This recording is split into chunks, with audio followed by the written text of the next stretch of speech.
Hello everyone and welcome to the Green Man channel. I hope you're doing good and well. So it's time for a new album review this Monday, and this time I'm talking about the 5th studio album from the doom metal band Pallbearer. And this is their album Mind Burns Alive, which came out on Friday the 17th of May via Nuclear Blast, and the album is 6 tracks and 51 minutes in length. So I'm a big fan of this band. I think that they have released, prior to this album, 4 really fantastic albums. Sorrow and Extinction, a great debut, and then you had Foundations of Burden, incidentally one of my all-time favourite doom metal albums. That one, I just think it's magical. And then you had the, absolutely incredible album Heartless following that.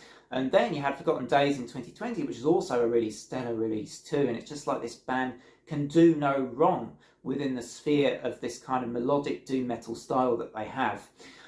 So going into this album, a lot of pressure really on these guys, I think, to keep putting out really stellar releases. And in some ways, the reason I talk about this is because I think that's just the biggest issue with this album. You know, it's not a bad album. It's not a weak album by any stretch of the imagination. It's pretty much a strong, really solid doom metal album. But compared to the 4 masterpieces for me that came before it, it just falls a bit short. And, I think it's partly because, when I go to a Pallbearer album, I look for lots of those peak moments, lots of those really big, not just stompy moments from the past albums with the big, heavy chords, but for the build-ups and the craft to build up to those peak moments, those big, sometimes beautiful moments that come out with Pallbearer's sounds, whether it's with Brett Campbell's vocals or, it's maybe a sort of glittering guitar moment, or it's a big solo or something you expect with a Pallbearer song.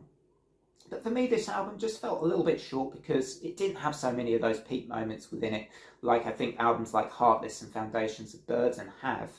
But that being said, it's still, as I say, it's still a very good album. I still think, if you're a Pallbearer fan, you're not going to be disappointed as such, unless you go in with very high expectations.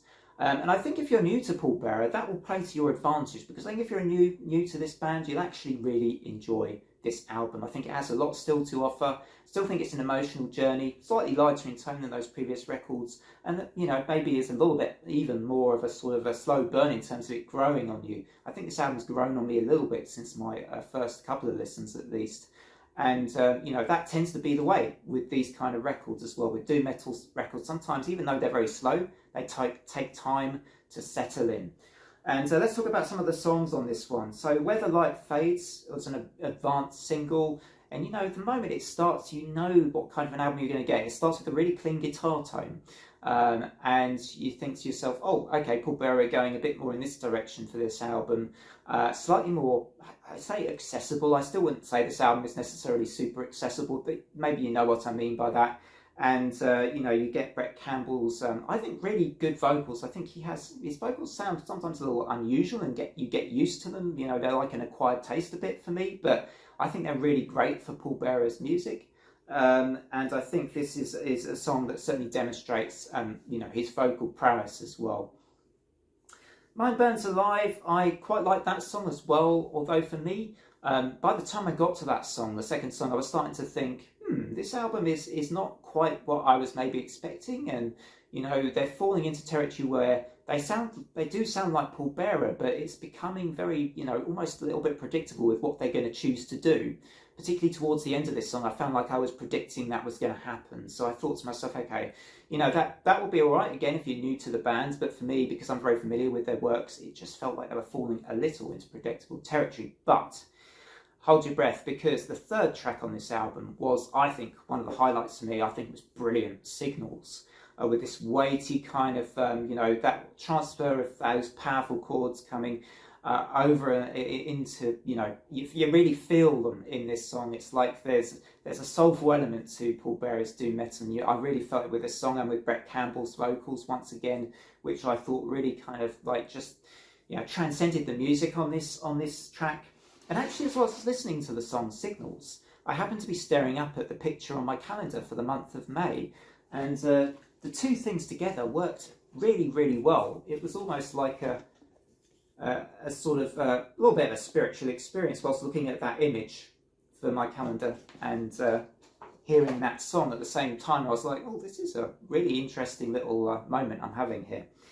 And yeah, I loved that song. Endless Place is another great track on this album. And by this point, I was thinking, yeah, this is Pallbearer, doing something just a touch different with a bit of a saxophone coming in as you got later into the song, but also providing, I think, a good peak with that track with a really giant, sludgy riff at the end to really finish that song on a big high as well. Thing for me though was I felt this track ended a little bit disappointingly with the last two tracks, which were Daybreak and With Disease.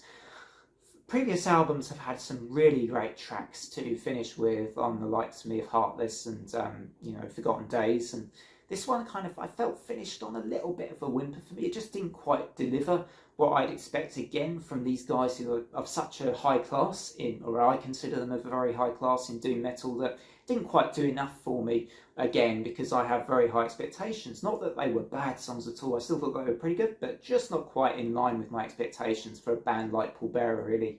But anyway, I still think this is a very, very good album. It's still going to be, I think, a 7.5 out of 10 for me for this release. I'm going to be revisiting songs like Signals and Endless Place a lot, but maybe the rest of the album, I could take or leave depending on what sort of mood I'm in. So thank you very much for watching the review. Don't forget to drop a like and a sub if you enjoyed this kind of content. Don't forget, I'm still running, Symphonic Sundays is still going strong for now, with more rankings of albums for bands and interviews as well. And obviously, as well as these album reviews, I'm doing some fantasy and horror content from time to time too. So take care everyone, and bye for now.